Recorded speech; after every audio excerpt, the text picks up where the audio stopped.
Kaixo. Bueno, eskerrik asko, pertsanatik egiten du. Ez dakit modu guztiak euskera daki, ikuste baiet, ezta? Bai? Modu guztiak daki. Vale. Bueno, gu duela bi urte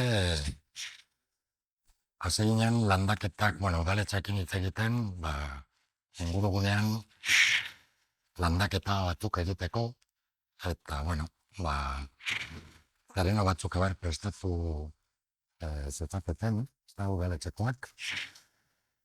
Hauek aldundiakin komunikazioan daude, eta duela, bueno, bi urte daramatkigu, landaketak egiten. Baina, karo, landatzen okutekean ean dugu zuloa prestatuta guten gara. Orduan zer egiten dugu, zuaitza zantzua eta tapatu, ez da.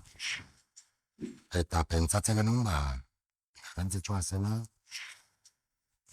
zerbait edago ikastean buruz, ez da, landaketei buruz, gure basoi buruz, zerbait landatu behar zen espezie bat, beste, eta ba, eta horregatik zeinan jartzen komunikazioan altzurokin, gero markelekin, eta gaur hori adena adieraztera eta esplikatzen etorri dira.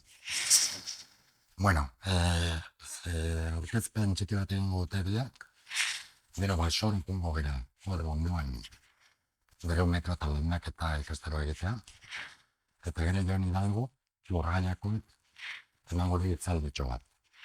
Beraien mugimendu historikoa esplikatzeko. Vale? Bueno, guain Arturo Enosaiuk,